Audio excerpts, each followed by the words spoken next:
தந்தி தொலைக்காட்சி நேயர்களுக்கு வணக்கம். நல்லதை சொல்வோம், நல்லதை செய்வோம், நல்லதே நடக்கும். இன்று 13/6/2023 செவ்வாய்க்கிழமை, ரேவதி நட்சத்திரம் மாலை 4:23 வரை, பிறகு அஸ்வதி நட்சத்திரம். இன்றைக்கு நான் உங்களுக்கு சொல்ல இருக்கிற நல்ல கருத்து, நேற்று முன்தினம் சொன்னது போல, அந்த விதியை மதியால் வெல்லலாமா, விதி என்றால் என்ன அப்படிங்கிறத பற்றி அதனுடைய தொடர்ச்சியை சொல்ல போறேன். பொதுவாக விதிக்கப்பட்டது விதி, அதை மாற்ற முடியாது. கொஞ்ச நாளைக்கு முன்னால, கொஞ்சம் வருடங்களுக்கு முன்னால் என்னை பார்க்க ஒரு தம்பதியர் வந்தாங்க. அந்த வந்தவரில் அவருக்கு 62 வருஷம் ஆச்சு, அவருடைய மனைவிக்கு 46 வருஷம் ஆச்சு. அவர்களுக்கு குழந்தை இல்லை. இயற்கையிலையும் பார்த்துட்டான், செயற்கை முறையிலையும் பார்த்தாச்சு. நிறைய பரிகாரங்கள் எல்லாம் பண்ணிட்டான்.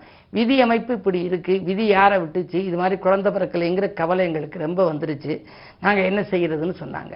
இந்த குழந்தை அப்படின்னு சொல்றது பொதுவாகவே விதியை மாற்றுகின்ற ஆற்றல் யாருக்கு உண்டுன்னு நான் உங்களுக்கு சொல்லியிருக்கேன், தெய்வ சன்னதிக்கு உண்டு. நெஞ்சுக்கு நிம்மதி ஆண்டவன் சன்னதின்னு கவிஞர் கண்ணதாசன் சொல்லுவார்.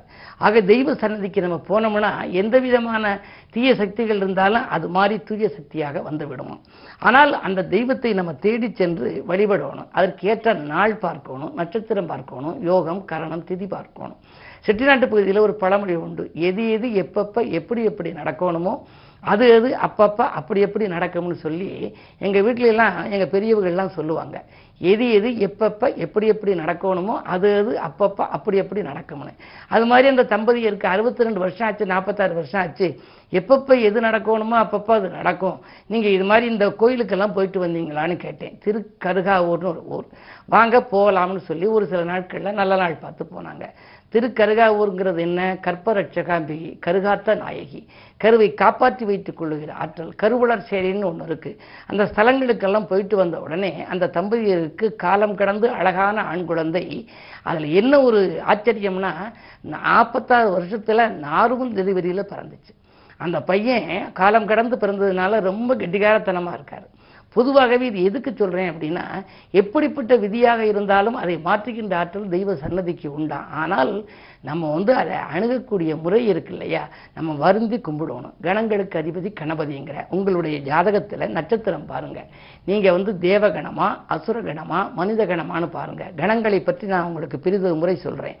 அந்த தேவகணமாக இருந்தால் தேவர்கள் உங்களுக்கு நண்பர்கள் மாதிரி. ஒரு சில சமயங்களில் கும்பிட்ட உடனேயே உங்களுக்கு பலன் கொடுத்துரும். ஒரு முறைக்கு 2 முறை கும்பிட்டா பலன் கொடுத்துரும். அசுரகணமாக இருந்தால் கும்பிட்ட உடனேயே கூட பலன் கொடுக்கலாம். மனித கணமாக இருந்தால் கொஞ்சம் வருந்தி கும்பிடணும்.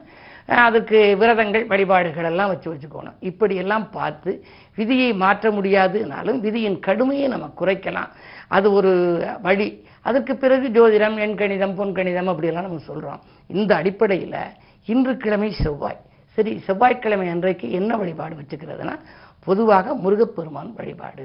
இருக்கும் தெய்வங்களிலேயே அதிகமான கரங்களை உடையவன். எந்த சாமிக்கும் பாருங்க கரங்கள் 12 கரம் அவருக்கு இருக்கு. ஆனால் எல்லா தெய்வங்களுக்கும் கால் 2 தான் இருக்கும். என்ன காரணத்தினால கால் 2 இருக்குன்னு யோசிச்சு பார்த்தீங்களா? நம்ம பக்தர்கள் பற்றி கொள்வதற்கு 2 கால், இவங்களுக்கு 2 கை தானே இருக்கு. மனிதர்களுக்கு இந்த 2 கையினால பற்றி கொள்வதற்கு 2 கால் இருக்கான். ஆனால் அள்ளி கொடுப்பதற்கு வள்ளலாக இருப்பதனாலே அவருக்கு 12 கரமா. இந்த செவ்வாய், நீங்களும் உங்கள் வாழ்க்கையில் இருக்கிற தடைக்கற்கள் எல்லாம் படிக்கற்களாக மாற ஒவ்வொரு நாளும் அதற்குரிய தெய்வங்களை வழிபாடு செய்து கொள்ளுங்கள். விதியை கூட உங்கள் மதியால் வெல்லும் ஆற்றல் உங்களுக்கு வரும் என்ற கருத்தை சொல்லி இனி இன்றைய ராசி பலன்களை இப்பொழுது உங்களுக்கு வழங்கப் போகின்றேன்.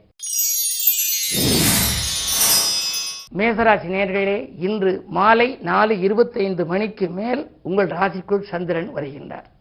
அதுவரை சந்திரன் விரயஸ்தானத்தில் இருக்கிறார். சுகாதிபதியாக இருப்பவர் 12 இருப்பதனாலே காலை நேரத்தில் உடல் ஆரோக்கியத்தில் கொஞ்சம் சீர்கேடுகள் வரலாம், கொஞ்சம் விரயங்கள் வரலாம், மனக்குழப்பங்கள் இருக்கும். எதையும் திட்டமிட்டு நீங்கள் செய்ய இயலாது. தொழிலாக இருந்தாலும் உத்தியோகமாக இருந்தாலும் கொஞ்சம் குழப்பங்கள் ஏற்படலாம்.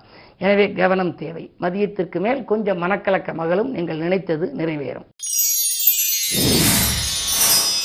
ரிஷபராசி நேயர்களே, உங்களுக்கு புத ஆதித்ய யோகம் இருக்கிறது. உங்களுடைய ராசிநாதனாக இருக்கும் சுக்கிரன் வலிமையிழந்த செவ்வாயோடு இருக்கிறார். விரையாதிபதியோடு இருப்பதனாலே விரயங்கள் கொஞ்சம் அதிகரிக்கலாம்.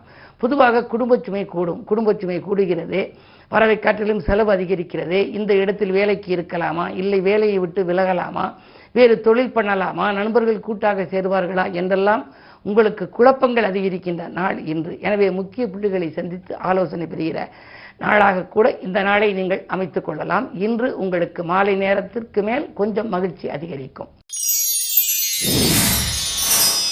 மிதுன ராசி நேயர்களே, உங்களுக்கு 8ல் இருந்த சனி பகவான் 9ற்கு சென்று விட்டார். உங்கள் ராசிநாதன் புதனோ இன்று விரயஸ்தானத்தில் சூரியனோடு இருக்கிறார். சகோதர ஸ்தானாதிபதி சூரியனாக இருப்பதனாலே சகோதர வழியில் விரயம் உண்டு. யாரேனும் உடன்பிறப்புக்கு நீங்கள் ஏதாவது உதவிகள் செய்யும் சூழல் இருக்கலாம். கை நழுவி சென்ற சில வாய்ப்புகள் கூட உங்களுக்கு கைகூடி வரலாம். கட்டிடம் கட்டும் முயற்சியில் தடை இருந்தால் அது தடையின்றி இன்று நடைபெறுவதற்கான அறிகுறி தென்படும். பொருளாதாரம் திருப்திகரமாக இருக்கும். இந்த நாள் உங்களுக்கு ஒரு யோக நாள்.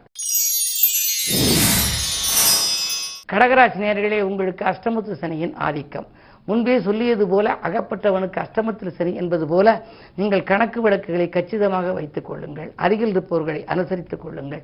பக்கபலமாக இருப்பவர்கள் உங்களை விட்டு விலகாமல் பார்த்துக் கொள்ளுங்கள். சிக்கல்களும் சிரமங்களும் வந்து கொண்டுதான் இருக்கும் என்றாலும் தைரியமும் தன்னம்பிக்கையும் உங்களுக்கு தேவை.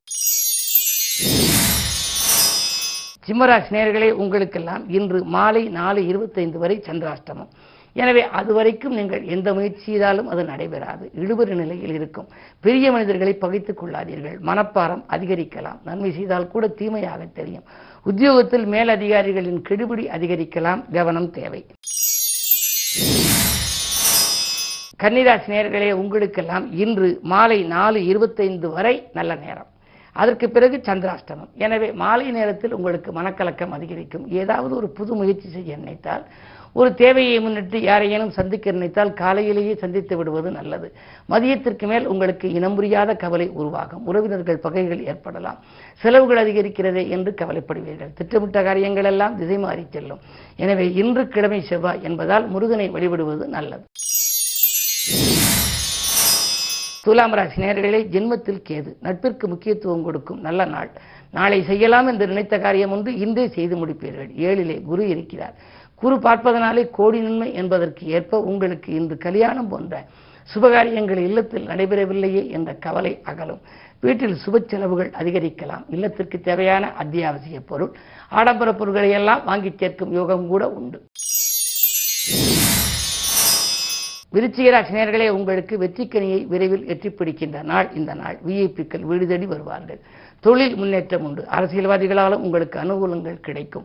அதிகார பதவியில் உள்ளவர்களின் ஆதரவோடு உரிய பலனை நீங்கள் அடையப் போகின்றீர்கள். தொழிலில் புதிய ஒப்பந்தங்கள் வந்து சேரும். உத்தியோகத்தில் உள்ளவர்கள் உங்கள் குரலை மேலதிகாரிகள் செவி சாய்ப்பார்கள். அது மட்டுமல்ல, உங்களுக்கு வரவேண்டிய தடைகள் அகன்று தானாகவே ப்ரமோஷன்கள் போன்றவைகளெல்லாம் வரலாம்.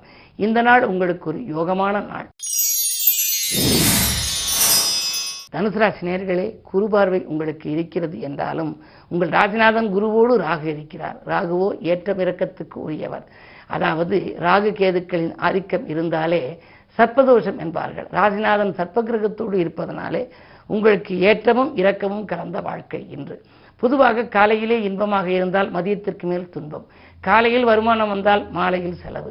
எனவே திட்டமிட்ட காரியங்கள் எல்லாம் திட்டமிட்டபடி நடைபெறாது. பயணங்களில் அலைச்சல் இருக்குமே தவிர ஆதாயம் இருக்காது. கவனம் தேவை. மகர ராசி நேயர்களே, உங்களுக்கு 7ஆம் இடத்திலே செவ்வாய் சுக்கிரன். சுக்கிர மங்கள யோகம் இருப்பதனாலே மங்கள நிகழ்ச்சிகள் இல்லத்தில் நடைபெறலாம். இடத்தை விட்டுவிட்டோமே திரும்ப வாங்க முடியுமா என்றெல்லாம் கவலைப்பட்டவர்களுக்கு மீண்டும் வாங்கும் யோகம் உண்டு. புதிதாக மனை கட்டி குடியேற நினைப்பவர்களுக்கு அந்த யோகமும் உங்களுக்கு உண்டு. நேற்று பாதியில் இந்த பணி இன்று மீதியும் தொடரும். தொழிலில் புதிய ஒப்பந்தங்கள் வருகின்ற நாள் இந்த நாள். கும்பராசி நேயர்களே, ஜென்மச்சனி. உடல் ஆரோக்கியத்தில் கவனம் தேவை. வாக்குவாதங்களை தவிர்த்து விடுவது நல்லது. வளர்ச்சிக்கு வித்திட வேண்டுமானால் வாக்குவாதங்களை தவிர்க்க வேண்டும். பெரிய மனிதர்களை பகைத்துக் கொள்ளாதீர்கள். மனப்பாரங்கள் உங்களுக்கு கொஞ்சம் அதிகரிக்கலாம். எதிரிகளின் தொல்லையை சமாளிக்க நீங்கள் எதிலும் அனுசரித்து போவதே நல்லது. மீனராசி நேயர்களே, உங்களுக்கு இன்று மாலை 4:25 வரை உங்கள் ராசிக்குள் சந்திரன் இருக்கின்றார். எனவே உங்களுக்கு இன்று இனிய நாள், ஒரு பொன்னான நாள். புது முகங்களின் அறிமுகங்கள் கிடைக்கும். தொழில் முன்னேற்றம் உண்டு. உத்தியோகத்தில் கூட சக ஊழியர்களின் ஆதரவும் கிடைக்கும். மேலதிகாரிகளின் சலுகைகளும் உண்டு. இந்த நாள் உங்களுக்கு ஒரு மிகுந்த யோகமான நாள். நினைத்தது நிறைவேறும். மேலும் விவரங்கள் அறிய தினத்தந்தி படியுங்கள்.